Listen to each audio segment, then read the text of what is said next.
성경의 마지막 책인 요한계시록이라는 책이 있어요. 요한계시록의 내용이 여러 가지가 있지만 가장 핵심적인 내용은 이 지구촌의 마지막 때에 되어질 현상들, 정치, 경제, 군사, 문화 각계각층의 어떤 일이 일어날 것을 정확하게 예언해 주셨어요. 그리고 그런 일들이 일어나게 될 때에 사람들의 반응은 어떠할 것이며, 특별히 하나님의 은혜를 입어 부름받은 성도들과 교회가 어떤 반응을 나타낼 것인가 하는 것을 미리 예언해 주셨습니다. 그리고 우리가 어떻게 말세에 살아야 할지를 가르쳐 주셨습니다.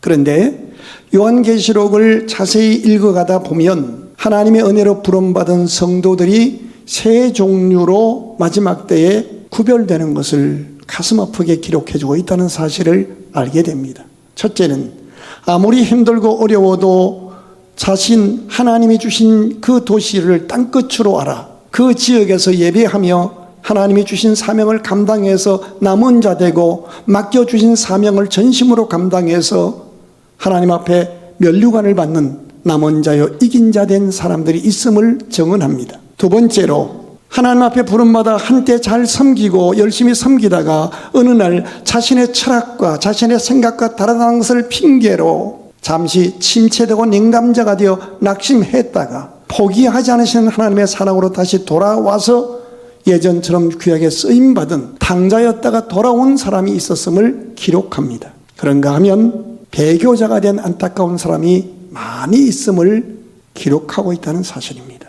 그 내용 가운데는 하늘의 별 3분의 1이 떨어질 것, 다시 말하면 목회자들, 기름 부음 받은 장로님들, 권사 안수 집사님들, 귀하게 쓰임받던 사람들이 세상의 시류를 따라 배교하여 하나님을 떠나서 바벨론과 함께 멸망에 들어가는 사람도 있음을 증언해 주고 있다는 사실입니다. 예컨대 요나라는 사람 아시죠? 그 아버지 이름이 아미떼, 아멘입니다. 믿음의 가문에 태어났고 능력도 출중해서 하나님께서 12만 명이 넘는 니느웨라는 한 도시를 맡겨줄 만큼 대단한 사람이었습니다.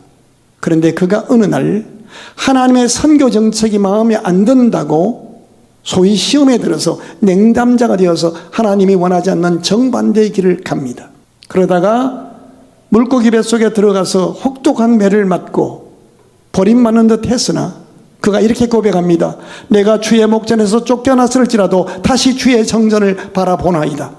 그가 하나님의 포기하지 않으시는 사랑에 덧입고 사랑 덧입고 회복됩니다. 그리고 니느웨로 가서 단 하루 만에 니느웨 사람들이 대회개 운동이 일어나도록 만든 역사의 주인공이 됩니다. 저와 여러분은 이 세 종류의 사람 가운데 어떻게 기록될 수 있을까요? 다 남은 자가 되고 싶지만 세상에 의인 없는 난이 한 명도 없고 실수하지 않는 성도 없고 실패하지 않는 사람 없으며 죄와 허물 없는 사람 없단 말이죠.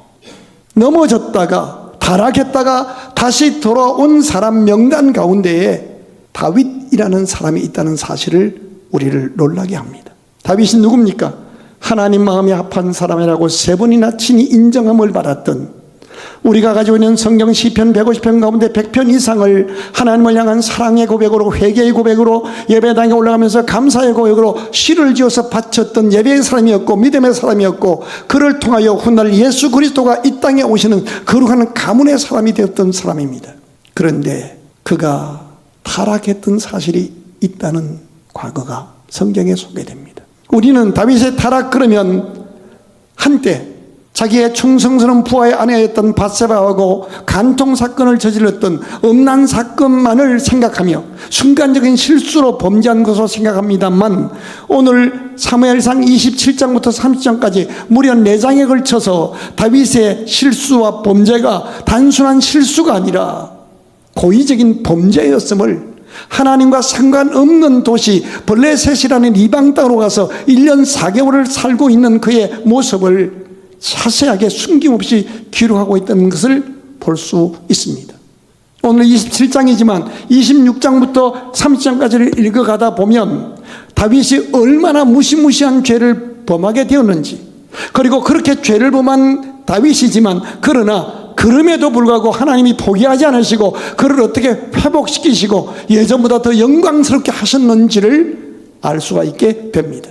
26장부터 계속 읽어가다 보면 다윗의 몇 가지의 큰 실수를 볼 수 있습니다. 첫째로 그가 자신을 왕으로 세워주었던 자신의 장인이었던 사울 왕이 시기질투해서 악신이 들려서 사위인 다윗을 죽이려고 군사를 몰고 추격해 옵니다. 동굴에서 동굴로 도망 다닙니다. 남의 나라로 일시망명을 떠납니다. 그러는 와중에도요, 아비가일이라는 여인과 아히노함이라는 두 여인을 아내로 취하는 모습입니다. 훗날 이 모습이 하나님이 얼마나 슬퍼했던 모습이었다는 것을 사건을 통해서 기록해 주고 있습니다.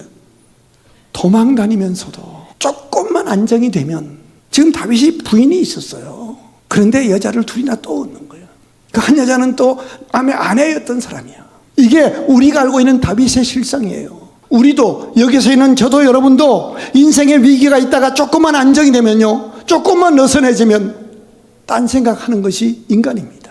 또 하나, 이런 와중에도 하나님이 정신 차리게 하려고 사울, 자신의 장인이었던 사울 왕이 악신 들려서 군사를 몰고 자기를 죽이겠다고 추격해 오는 거예요. 몇 차례 그를 용서해 줬음에도, 죽일 수 있는 기회가 주어져도 차마 그렇게 하지 못하고 믿음으로 그를 용서해 주고 그 장인이 미안하다고 사과까지 했습니다. 26장에 보면.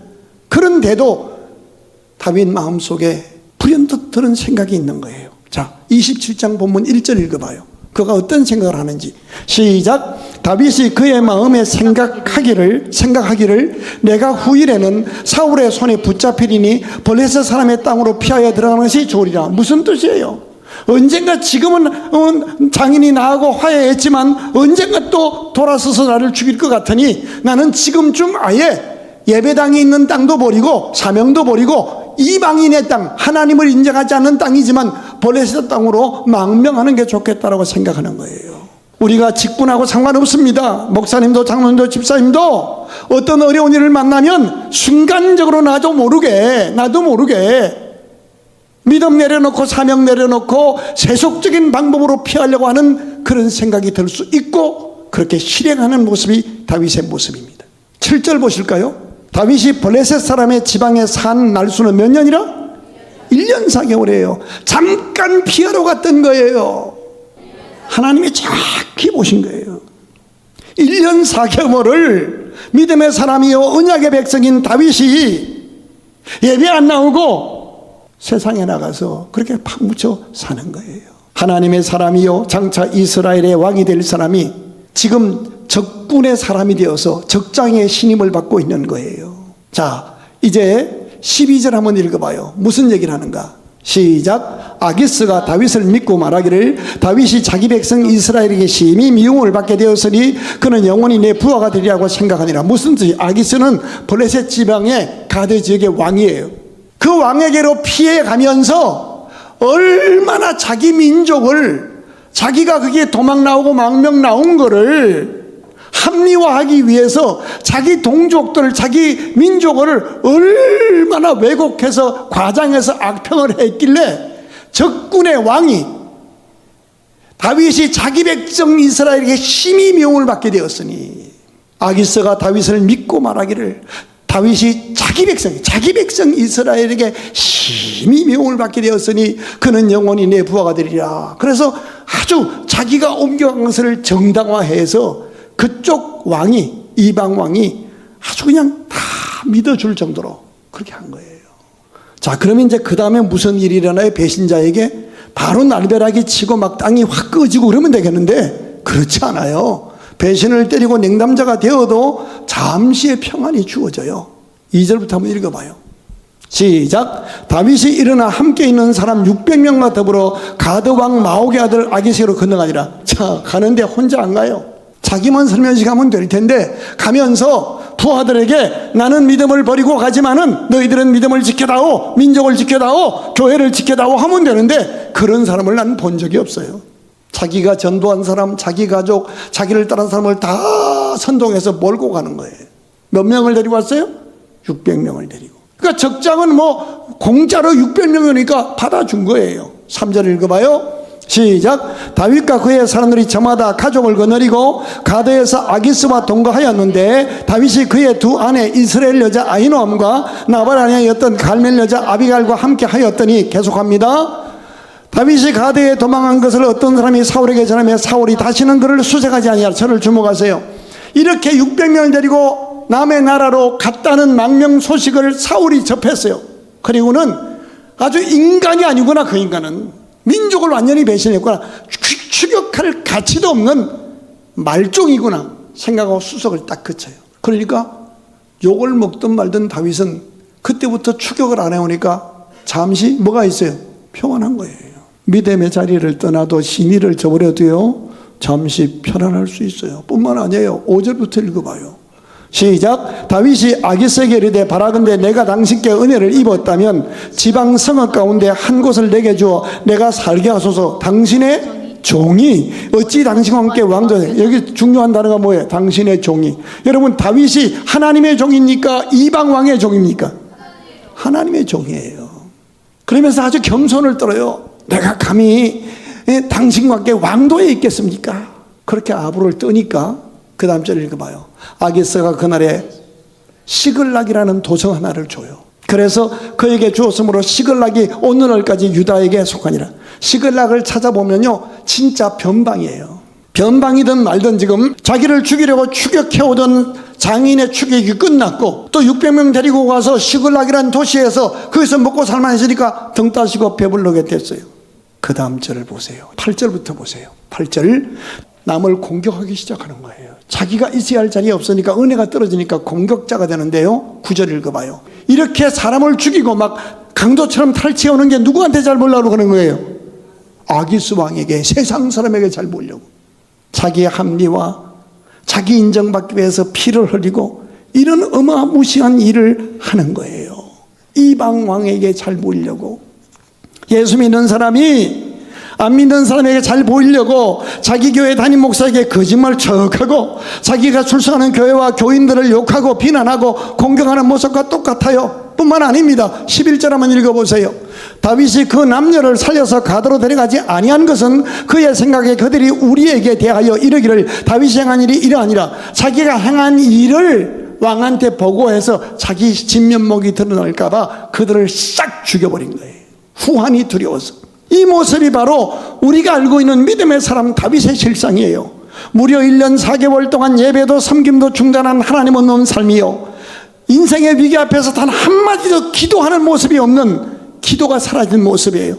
예배와 기도가 사라지니까 어떤 일을 했어요? 불신앙의 사람들이 살고 있는 땅에 가서 그들의 비위를 맞추며 자기 민족을 끈질기게 괴롭히는 하나님을 조롱한 원수 밑에 들어가서 거짓말하고 탈취하고 살인까지 저지르는 모습이에요. 이런 다윗이 훗날 회개하고 하나님 앞에 성전 짓기를 그렇게 간절히 원하지만 하나님이 한 말씀 딱 하셔요. 그를 용서해주고 왕위에는 세워줬지만 너의 손에 피가 많음으로 예배당은 지을 수 없다. 여기 손에 피가 많이 흘렀다는 것은 자기 민족을 지키기 위해서, 교회를 지키기 위해서, 가문을 지키기 위해서 싸우다가 헌신의 피를 흘리는 것이 아니라 타락하며 방황하던 시절에 1년 4개월 동안 자기 먹고 사는 일과 세상 사람들에게 인기 얻으려고 흘린 피를 말하는 거예요. 중요한 것은 하나님은 그가 그렇게 하나님을 떠나서 방황하던 시절에 다윗의 일거수일투족을 며칠까지 그렇게 하고 있었는가를 다 보고 계셨다는 사실이에요. 사랑하는 성도 여러분, 누가 이 모습을 그 거룩한 다윗의 모습이라고 상상이나 할 수 있겠습니까? 이것이 다윗의 모습이고 이것이 성경에 기록되어 우리에게 읽게 하는 것은 우리도 얼마든지 그럴 수 있다는 거예요. 그러면 질문이 생기잖아요. 어떻게 그 아름다운 믿음의 사람 다윗이 이렇게 처절하게 타락할 수 있을까? 그 해답이 본문에 나와 있습니다. 1절을 다시 보겠습니다.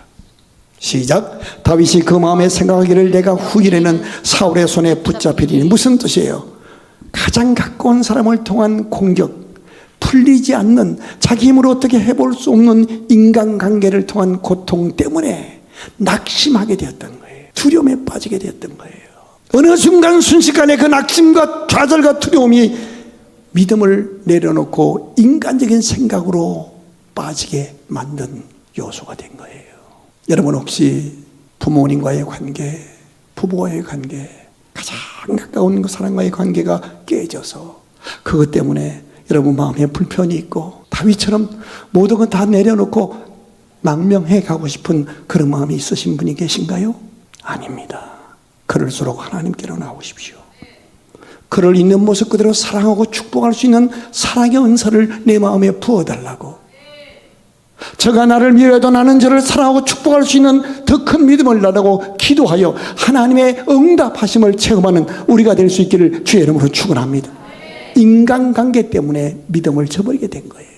더 중요한 건요, 자기 혼자 그러지 않아요. 아까 보니까 몇 명 부하를 데리고 가요? 600명 부하를 데리고 가요. 여기 이유가 있어요. 다윗 혼자였으면 도망갔을 거예요. 근데 600명을 먹여 살려야 하는데, 이 말은 다윗이 이렇게 침체할 수 있는 것은 풀리지 않은 인간관계의 고통, 또 하나는 그런 와중에도 자기가 책임져야 할, 딱 한마디로 주면 돈 문제, 가장으로서 부양해야 할 도리가 있는데 그게 안 풀리는 거예요. 그러니까 그가 이방으로 가는 거예요. 이거 우리가 경험하는 문제 아니에요? 주님은 단호하게 말씀합니다. 내가 너를 지었고 우리는 하나님의 작품이다. 믿으시면 하면, 우리 육신 장막집이 무너지면 우리 손으로 짓지 아니한 하나님이 이제 예비하신 집이 있습니다. 믿으시면 크게 하면, 내가 너를 지었고 내가 너를 구별하여 불렀으며 내가 너를 보호한다. 너는 세상 사람과 다르게 살도록 구별함을 받은 나의 백성이다. 선을 내가되 낙심하지 말지니 때가 이르면 피곤해하지 않으면 열매를 거둘 것이라. 히브리서 10장 38절 크게 읽겠습니다. 시작. 나의 의인은 믿음으로 말미암아 살리라. 또한 뒤로 물러가면 내 마음에 그를 기뻐하지 아니하리라 하셨느니라. 우리가 물질 문제, 인간관계 때문에 뒤로 물러가면 하나님이 기뻐하지 않는다는 거예요. 하나님은 살아계셔요. 책임지시고 더 좋은 것으로, 더 온전한 것으로 인도하십니다. 믿으시면 하면. 그런데 다윗이 인간관계가 너무 안 풀리는 거예요. 먹여 살려야 할 사람은 600명이에요. 인간관계 문제, 물질 문제 앞에서 그는 낙심하고 믿음도 사명도 내버려 놓고 블레셋 땅으로 망명을 떠나게 된 거예요. 우리도 그럴 수 있어요. 그러나 기억하십시다. 우리의 주인은 하나님이십니다. 우리의 죄를 위해서 십자가에 죽으시고 부활하신 주님이 우리의 구주십니다. 살고 죽는 것 주님께 맡기고, 먹고 사는 문제 하나님께 맡기고, 기독교인이 정상적인 예배 생활을 하면 하나님은 어느 도시에서도 그가 설 수 있고 살 수 있는 그의 자리는 예비하십니다. 오늘 여기서 배울 교훈이 있어요. 만약에 다윗이 아무리 먹고 살 길이 없어도, 아무리 인간관계가 두려워도 600명을 모아놓고, 여러분, 우리의 주인은 하나님이십니다. 여기까지 인도하신 분이 살아계신 하나님이십니다. 우리가 여기서 하나님을 기쁘시게 하고 서로 사랑하며 금식하고 기도합시다 라고 했더라면 얼마나 위대한 역사가 나타나겠어요. 그렇습니다. 믿음의 사람, 특별히 한 가정의 가장인 지도자나 회사의 지도자인 대표나 구역, 기관, 교회의 지도자가 하나님을 의지하지 않고 인간관계가 어렵다고, 물질 문제가 어렵다고 세속적인 방법으로 계산하고 살면 그를 따르는, 믿고 따르는 온 가족들이 어려움을 겪게 되는 것 때문에 삼가 조심해야 합니다. 하나님을 던졌습니다. 그런데 순간적으로 잘 풀렸잖아요. 그렇잖아요. 그죠? 땅도 얻었고 먹고 살만하고 공격도 끝났어요. 그러나 잘 들으세요. 잘 풀렸다고 온전한 복이 아닙니다. 6절을 읽어보실까요? 아주 정착했어요. 1년 4개월 동안 행복해요. 근데 그곳에 뭐가 없어요? 예배가 없어요. 그곳에 뭐가 없어요? 말씀이 없어요. 그곳에 뭐가 없어요? 기도가 없어요. 그리고 그곳에 어떤 일이 일어나요? 자기 합리화와 변명을 위해서 거짓말하고 피비린내 나는 사륙이 나타난 거예요. 우리가 믿음 떠나면, 기도 없으면, 예배 떠나면, 사명 떠나면 겉으로 평안하고 잘 풀리는 삶 같지만 그 속에 하나님과 분리되고 내가 살기 위해서 남을 죽여야 하는 무서운 피비린내 나는 삶으로 전락할 수 있습니다. 결국 어디까지 가는지 보실래요? 28장 1절을 보십시다. 너희 내 사람들이 나와 함께 나가서 군대에 장악하시라. 누구하고 싸우자는 거예요? 자기 동족하고 싸우는데 앞장서라는 거예요. 교회에서 시험 들어갔더니 자기가 있던 교회를 무너뜨리려고 공격하는 앞장서 있는 거예요. 그리고 3절 보세요. 가슴 아픈 일이 기록됩니다. 같이 읽어요. 시작. 사무엘이 죽었으므로 온 이스라엘이 그를 두고 슬피 울며 그의 고향 라마에 장사하였고. 저를 주목하세요. 자기를 세워주고 안수해준 자기 담임 목사인 사무엘 목사가 죽었는데도 임종도 지키지 못하고 오히려 남의 나라의 종이 되어서 자기 나라를 공격하는데 앞장서 있는 거예요. 자기 목자를 잃어버린 거예요. 자기를 인정하고 세워주고 축복해준 목자를 잃어버렸어요. 나는 여러분이 어떤 형편 속에서도 하나님의 교회와 목자를 잃지 않기를 주의 이름으로 축원합니다. 그런데 우리 같으면 이렇게 됐으면 다윗이 아주 완전히 멸망의 길로 가야 되잖아요. 그러나 오늘 설교 제목이에요. 그러나 하나님은 그를 지키셔요. 29장에 넘어가서 읽어보면 이제 블레셋하고 이스라엘이 싸우는데 이 다윗이 이스라엘 왕 될 사람이 블레셋에 가서 자기 민족을 치려고 그래요. 그런데 역사를 어떻게 하는가 하면 하나님이 적장들의 마음을 움직여요. 그래서 싸움이 안 일어나게 만드셔요. 우리는 죄인입니다. 다윗처럼 무너질 수 있습니다. 그러나 우리를 성별하신 하나님은 죄된 우리를 포기하지 않으십니다. 이 사실을 신약 성경은 예수께서 사람을 사랑하시되 끝까지 사랑하시니라. 그런데 3절 4절이 중요해요. 30장 꼭 같이 봐야 돼요. 시작.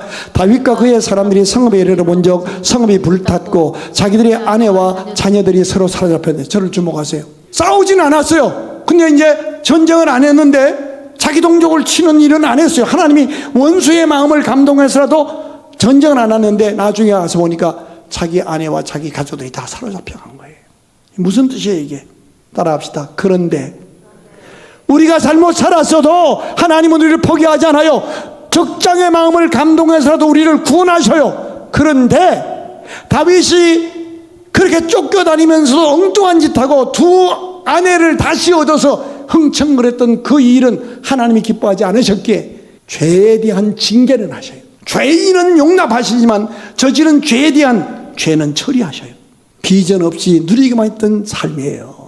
여러분, 흥할 때에도 망할 때에도 우리는 하나님의 축복의 통로로 쓰임받아야 할 부름받은 꿈의 사람이에요. 믿으십니까? 망했어도 흥했어도 나는 축복의 통로로 살리라. 근데 누리기만 한 죄를 하나님이 때린 거예요. 그런데 그 다음이 중요해요. 6절입니다. 이제 이렇게 되니까 어떤 일이 일어나요?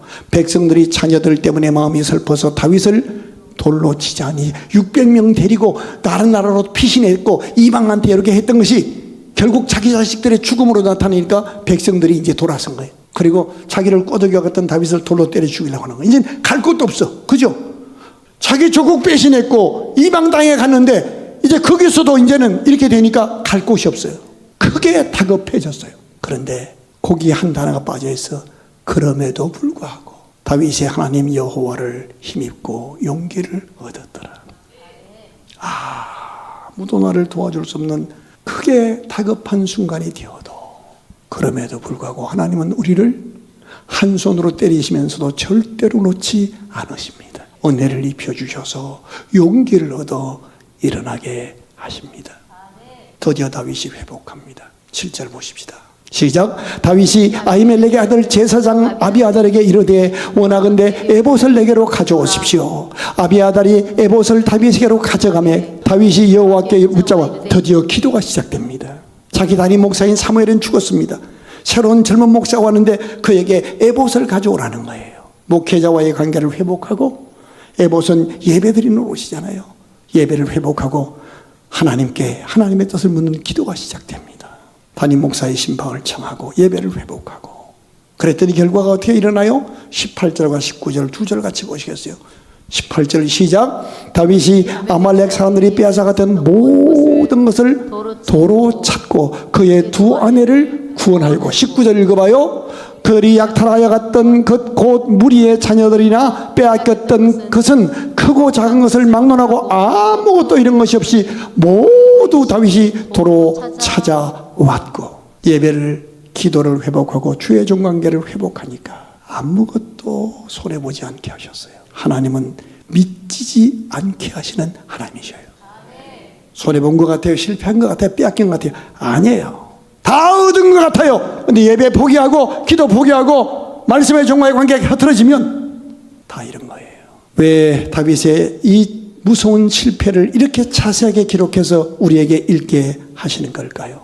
로마서에 보면 무엇이든지 전에 기록된 바는 우리의 교훈을 위하여 기록된 것이니, 사랑하는 성도 여러분, 아무리 힘들고 어려운 인간관계 만나도, 아무리 어려운 물질 문제 만나도 두려워 떨고 뒤로 밀리지 않기를 바랍니다. 예배와 말씀을 버리고 생각대로 가지 마십시오. 아무리 형통하고 평안할지라도 그로 말미암아 하나님 앞에 기도하는 일을 중단하지 마십시오. 하나님이 혹 작은 축복 주셨으면 그 과목의 복을 누리기만 하고 멈추지 마십시오. 하나님은 후히 주시고 누리게 하시되 그 복 가지고 선교하고 전도하고 선한 사업에 부하고 축복의 통로로 왕같은 제사장으로 쓰임받으며 살라고 당부합니다.